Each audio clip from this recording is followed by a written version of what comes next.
Welcome to today's lecture on marketing demand and sales forecasting. In this dynamic world of business, the ability to predict the future, specifically regarding sales, is what separates successful enterprise from those that fail. Today, we will explore the theoretical underpinning of sales forecasting and, more importantly, dissect the specific methodologies used by organizations to predict market demand. Whether it is a qualitative judgment by executive or a quantitative statistical model, understanding these tools is essential for effective managerial economies and business strategies. Before we dwell into specifics, let us outline our learning objective for this session. By the end of this lecture, you will be able to first define the concept of sales forecasting and articulate why it forms the backbone of every business plan. Second, you will be able to analyze the critic opinion based on forecasting methods such as jury method and the Delphi technique. Third, you will be able to understand and evaluate market-based approach, including user expectation service and test marketing. And finally, you will be capable of applying statistical methods to data sets to derive sales projections using techniques like moving average and exponential smoothing. Let us begin with the fundamental definition. What do we mean when we say forecasting? In a general sense, forecasting represents a prediction, a projection, or an estimate of future event. When we apply this to the business context, the prediction of future sales of a product is known as sales forecast. According to Business Dictionary, a sales forecast is the projection of achievable sales revenue. This projection is not a random guess, it is based on historical sales data, rigorous analysis of market surveys, current trends, and estimates from salesperson. It is also frequently referred to as sales budget. Why is this figure so critical? It forms the basis of entire business plan. The level of sales revenue affects practically every aspect of business from production scheduling and inventory management to human resource planning and cash flow management. So, without a reliable forecast, a business is essentially navigating in the dark. Now let us examine the specific method used to generate this forecast. We categorize these into qualitative and quantitative methods. We start with one of most common qualitative approach, the jury method, which is also called as executive opinion method. This method relies on the collective judgment of organization's leadership. It employs the opinion of top executive or sales executives to generate a forecast. The underlying belief here is that executives possessing requisite experience and tenure have sound intuitive knowledge of the firm and the business landscape. So, in this process, executives forward their individual opinion on the predictive sales of the firm. These opinions are then discussed and submitted to arrive at a final consensus forecast. Let's take an example. The Vice President of Sales, the VP of Marketing, the CFO, and the CEO of a soft drink company gather to forecast demand for their upcoming year. The sales VP might be optimistic due to a new advertising campaign. However, the CFO might be cautious, citing a potential economic recession. Meanwhile, the CEO considered planning expansion into a new region. They debate these conflicting viewpoints and combine their insight to arrive at a single consensus forecast, perhaps predicting a 7% growth in sales. Is this method perfect? Certainly not. Let us weigh its advantage against its disadvantage. On the positive side, the jury method is simple and widely used. It is incredibly handy and quick compared to complex statistical modeling.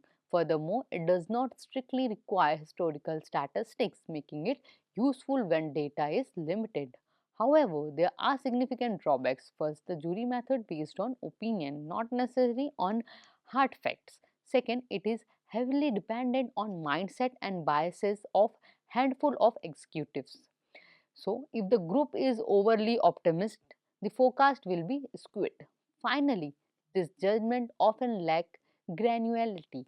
It can maybe provide detailed projection broken down by product, region or time frame, which are often necessary for operational planning. Now, moving on, we have the survey of experts' opinion. This is similar to the jury method as it is opinion based, but there is a crucial distinction. In the jury method, we look in forward to our own executive. In the expert opinion method, we look outward. We consider the views of experts in the concerned field who are specialists, often outside the organization. This method is particularly common for developing industry forecast where internal data is insufficient. So, let's look at some example to clarify.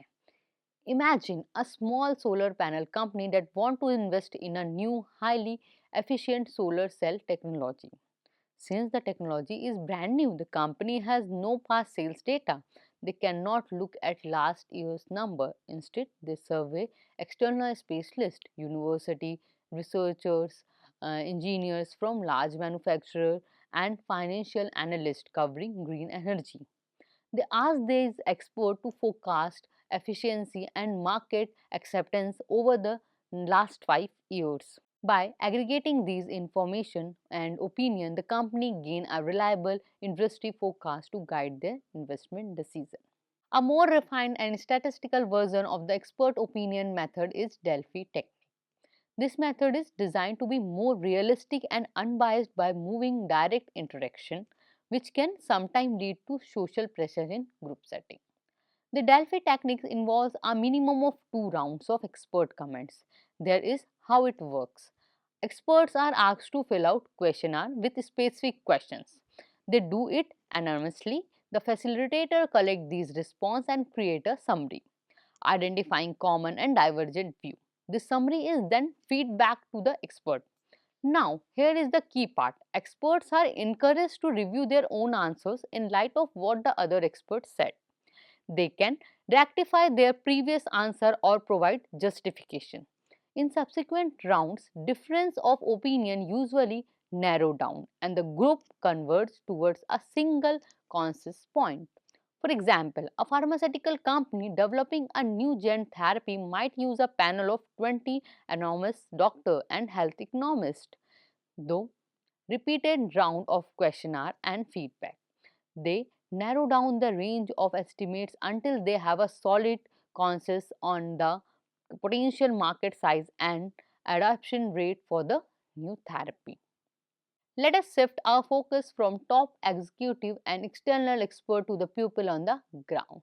This brings us to the sales force composite method. This is a judgment based method where the sales force, the people actually selling the product, are involved in predicting future sales. The logic is simple: who knows the customer better than the salesperson?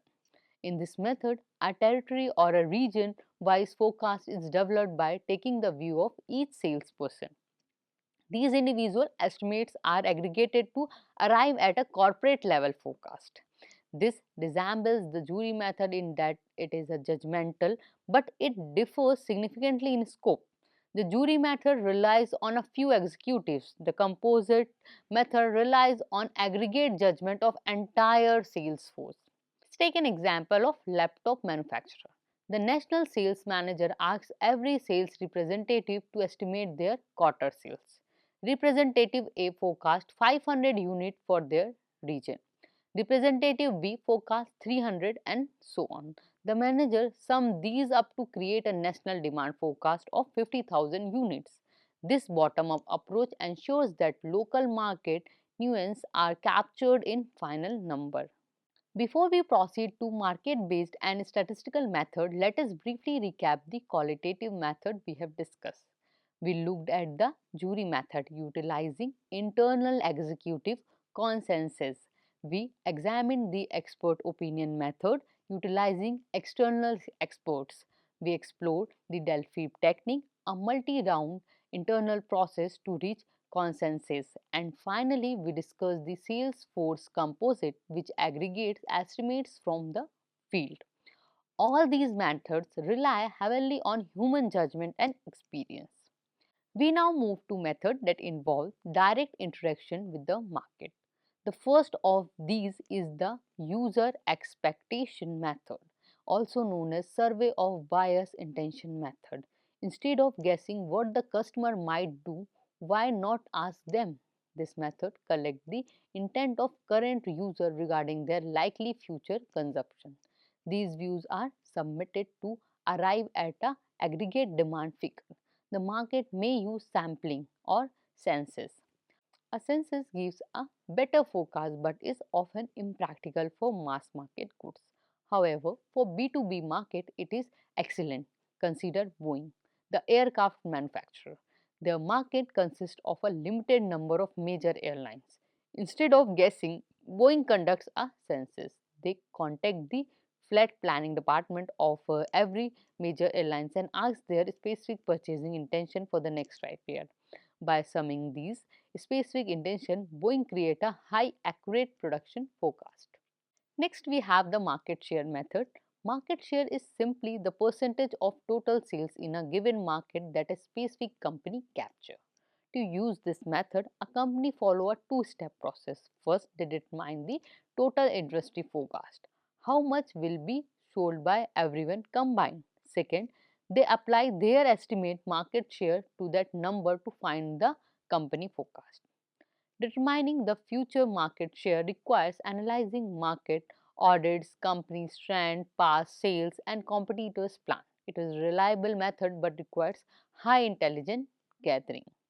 For example, a smartphone manufacturer, let's call them TechWeb, determines through industry report that 200 million smartphones will be sold globally next year.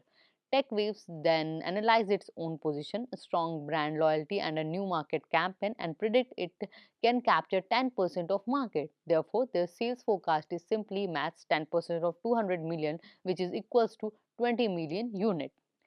Next, what happens when a product is new but replace an old one? We use the substitution or displacement method. When a new product is introduced, it often displaces primitive technology. This is called the substitution effect.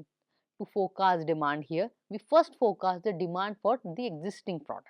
Then we estimate the rate at which the new product will replace that demand. A classic example is the lighting industry. When LED light bulbs are introduced, companies did not treat them as a separate market. They looked at the established market for traditional bulbs, say 500 million units. They estimated that due to efficiency and government regulation, LEDs would replace 20% of that market in a year. Thus, the forecast for LEDs was 100 million units. This market relies on understanding the speed of technological adoption. Sometimes the only way to know is to try. This brings us to test marketing. This involves launching a new product in selected cities or geographical territories with a full marketing mix before full scale commercialization. The trial in these section or region provides real world data. The demand generated in the test market is then extrapolated to the national level. Consider a beverage company launching a mango flavored energy drink called Zing. Launching nationwide immediately is risky and expensive. Instead, by launching Zing only in Austria or Texas and Colombia, they track sales precisely. Perhaps they sell 10,000 cans per week in these cities. By extrapolating this data based on population size, they might forecast that a national launch would generate 5 million cans per month. This allows them to budget production with confidence, having mitigating the risk of failure. We have covered opinion based and market based methods. We now arrive at a final category, statistical methods. These involve the use of statistical techniques to deliver sales forecasts. These are often considered more objective as they rely on numerical data. We will discuss four specific methods here. The first statistical technique is simple projection or trend method. This technique assumes that the future will essentially look like the past, forecasting in growth rate. This growth rate can be based on companies' past performance or industry standard. A specific formula often used in this context involves squaring the current year's sales and dividing by last year's sales.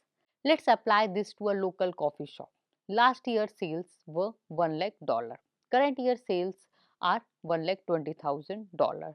So to find out next year forecast, we square the current sales like $120,000 multiplied by $120,000 and divided by past sales, that is $1 lakh. The calculations gives us 1,44,000. This method assumes that aggregative growth trend of the past 2 years will continue exactly into the next. It is simple, but it is not always accurate. It works best in a stable market. Closely related to projection is the extrapolation method. Extrapolation is typically based on historical data for the event of interest. It draws a line through a past data point and extends or extrapolates that line into the future. Imagine a growing e-commerce store selling eco-friendly products. They plot their monthly sales. January was 10,000, February was 11,000, March was 12,500, and so on. By drawing a line of best fit through these points, the owner sees a clear upward trajectory. If the line indicates an increase of roughly 1,000 per month, the owner can predict that the next month will be 14,000 and then the other month next to that month is 15,000. This method assumes that the condition creating the past trend, marketing effectiveness, market growth will remain unchanged. But what if sales are volatile? What if they go up and down widely? In such case, we use the moving average method. This moving method creates a time series of average to smooth out random fluctuation. Let's look at a bookstore. Week 1 sales is 110 books. Week 2 sales is 80 books. Week 3 sales is 95 books. Sales are bouncing around. To forecast week 4, the store use a 3-week moving average. They add the 3 week like 110 plus 80 plus 95 and then divide by 3. The forecast is 95 books.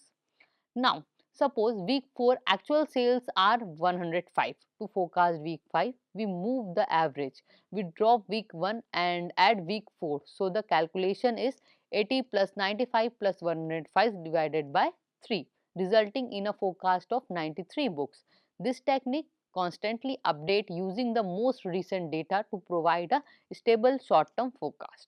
Finally, we have exponential smoothing. While the moving average trends all past data equally, exponential smoothing recognizes that recent data is more important. It assigns a weightage sum to past number in the heaviest weight placed on the most recent data.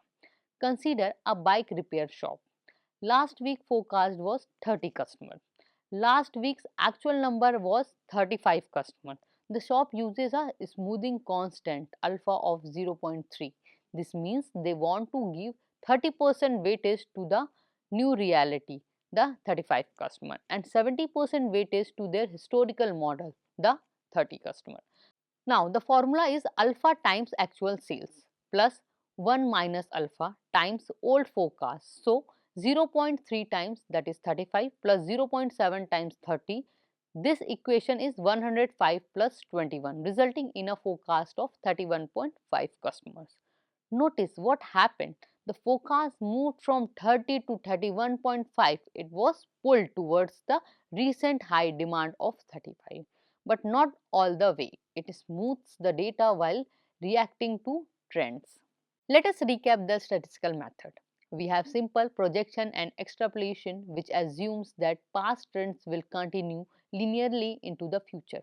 We have the moving average, which helps smooth out volatile data by averaging recent method. And we have exponential smoothing, a sophisticated weighted average that prioritizes the most recent information to be more responsive to change. In conclusion, sales forecast is not a one-size-fits-all process. A small business might rely on jury method or simple projection due to the cost and simplicity. A global giant like Boeing or tech waves might employ complex census method or market share analysis. Whether relying on qualitative judgment of experts and sales teams or the quantitative rigors of statistical formulas, the goal ensures that it should reduce uncertainty. By accurately forecasting demand, a company can optimize its resources, manage its cash flow, and position itself statistically for the future. Thank you for watching this session on market demand and sales forecasting. Now that we can predict the market needs, our next step is to build the right product. In the next lecture, we will move on to the product planning. See you in the next video.